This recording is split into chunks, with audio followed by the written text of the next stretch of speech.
ম্যাপের অধিকারী আমরা একমাত্র বিশ্বে বাংলাদেশ। আমরা কি বুঝলাম? এই খানদাই রহমতুল্লাহ যেমন বাগেরহাটকে আবাদ করেছেন, ঠিক তেমনি মুসলমানদের সাংঘাতিকের বিবেচনায় বাংলাদেশ সৃষ্টি হয়েছে। বাংলাদেশ একমাত্র মুসলমানদের দেশ, মুসলমানদের কারণেই সৃষ্টি হয়েছিল। আমাদেরকে স্মরণ রাখতে হবে। কেমন করে উপলব্ধি করতে হবে? খানদাই রহমতুল্লাহ আবাদ করেছেন বিদায় শুধু মুসলমানদের অধিকার ভারতের বাগেরহাটে নয়, এখানে মুসলমান, হিন্দু, বৌদ্ধ, খ্রিস্টান, জেলে, রাতি তাঁতি, ধোপা, মজুর সকলের জন্য অধিকার রয়েছে। ঠিক তেমনি বাংলাদেশের মানচিত্রের ভিতরে যারা বসবাস করবে সকলের অধিকার সমান, কিন্তু নেতৃত্ব থাকবে মুসলমানদের।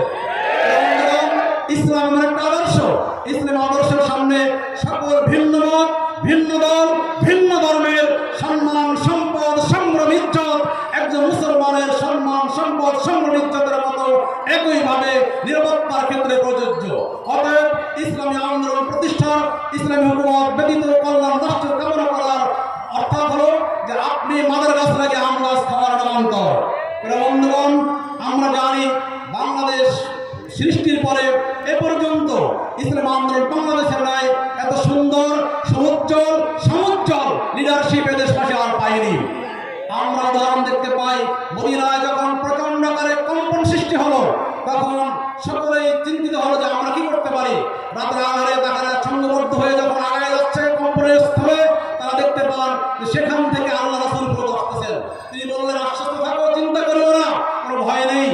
এই জাতি যখন দিকভ্রান্ত, যখন তাদের জেলের ঘানি টানতে হয়, যখন জীবনের নিরাপত্তা নেই, বের হলে গুম হতে হয়, ঘরে বসে থাকলে খুন হতে হয়, তখন পীর সাহেব চরমনাই তার ব্যানার নিয়ে মাঠে নামছেন, তার ব্যানারে 5 আগস্ট দেশকে স্বাধীন করে ছেড়েছেন। অর্থাৎ জীবনের ঝুঁকি নিয়ে বাংলাদেশে একমাত্র দল, একমাত্র ব্যানার ইসলামী আন্দোলন বাংলাদেশ, তার আমির সামনে দাঁড়িয়েছিলেন। এবং আমরা দেখি আর কোনো দল, আর কোনো মত, কোনো ব্যানার আমরা 5 আগস্ট পর্যন্ত আমরা রাস্তা দেখতে পাই নাই। বন্ধুগণ, এদেশের রাজনীতি হলো এমন, আজকে সকল রাজনীতিবিদ সুস্থ সৎ, তারা যখন রাজনীতির অঙ্গনে পদার্পণ করেন, তারা অসৎ হয়ে যান, দুর্নীতিবাজ হয়ে যান, লুটেরা হয়ে যান। কেন? কারণ অসৎ রাজনীতির কারণে আজকে আমরা এদেশবাসী পেরেশান, আমরা চিন্তিত, শঙ্কিত, আতঙ্কিত। আর পীর সাহেব চরমনাই ইসলামী আন্দোলনে আসলে চোর, বাটপার, বেনামাজি, মদখোর, জুয়াখোর আজকে তারা সুন্দর, সুস্থ, নামাজি, পাগড়িওয়ালা বলে বিবেচিত হয়, সমাজে উপস্থাপিত হয়। অর্থাৎ অসৎ রাজনীতির কারণে সৎ মানুষ আজকে বঞ্চিত হয়, লজ্জিত হয়, নিন্দিত হয়। সেই সকল রাজনীতি আসেন গণহারে পরিহার করে। আর পীর সাহেব চরমনাইয়ের কাছে গেলে অসৎ মানুষ সৎ হয়। আসুন, সকল দল, মত, জাতি, ধর্ম, বর্ণ নির্বিশেষে সকলকে পরিহার করে যেখানে গেলে সৎ হওয়া যায়, নামাজি হওয়া যায়, টুপিওয়ালা, পাঞ্জাবিওয়ালা, পাগড়িওয়ালা হওয়া যায়, সৎ এবং নিষ্ঠাবান হওয়া যায়, সেখানে আসি। পীর সাহেব চরমনাইয়ের দলকে শক্তিশালী করি। আগামী দিনের বাংলাদেশ ইসলামী আন্দোলনের বাংলাদেশ, আগামী দিনের বাংলাদেশ হক পাখার বাংলাদেশ, আগামী দিনের বাংলাদেশ ইসলামী আন্দোলন পীর সাহেব চরমনাইয়ের বাংলাদেশ। আসসালামু আলাইকুম ওয়া রাহমাতুল্লাহ।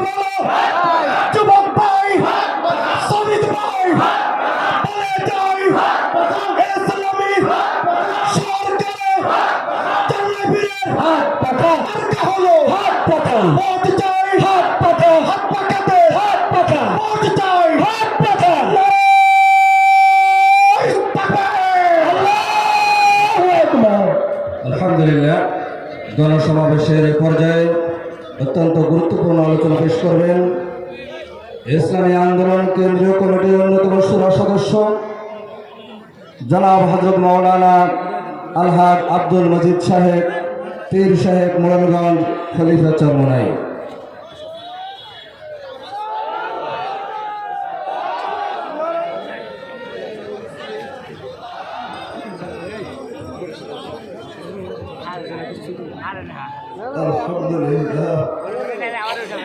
আলহামদুলিল্লাহ রাব্বিল আলামিন والصلاة والسلام على سيد الأنبياء والمرسلين أما بعد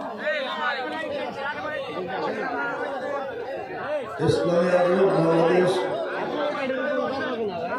বাগেরহাট জেলা শাখা কর্তৃক আয়োজিত আজকের এই বিশাল জনসমাবেশে সম্মানিত সভাপতি প্রধান অতিথি মহতারাম আমাদের আমির হাজরত পীর সাহেব চৌধুরী, অন্যান্য জাতীয় স্থানীয় নেতৃবৃন্দ, আমরা সকলে অবগত আছি যে বাংলাদেশ একটি নূতন মেরুকরণ সৃষ্টি হয়েছে।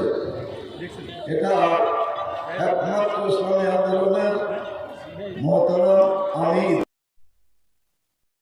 নেতৃত্ব এবং তার আন্দোলনের ফসল। আমরা সকলেই অবগত আছি যে আজ গোটা বাংলাদেশে মানুষের অন্তরে একটা আশার সঞ্চয় হয়েছে। সেটা হলো আগামী নির্বাচনে ইসলামের বিজয়। আশাটা আমরা আশাবাদী এবং তার নমুনা আমরা দেখতে পাচ্ছি। কিন্তু এই মুহূর্তে একটা মহল যেই জালেমদেরকে বিদায় দেওয়া হয়েছে, ঠিক তাদের পিছনে পিছনে তাদের অনুকরণ করে বিভিন্ন এলাকায় সেই কর্মকাণ্ডে লিপ্ত হয়েছে। আমরা তাদেরকে প্রতিহত করব এবং আমরা সাহাবাদের নমুনায় আমাদের সম্মানিত আমিরের নির্দেশ অনুযায়ী যখন এই কর্মসূচি দেওয়া হবে সেগুলি আমরা পুঙ্খানুপুঙ্খভাবে আদায় করব। আল্লাহ আমাদের সহায় হোক। ওয়াখিরু দাওয়ানা আনিল হামদুলিল্লাহি রাব্বিল আলামিন।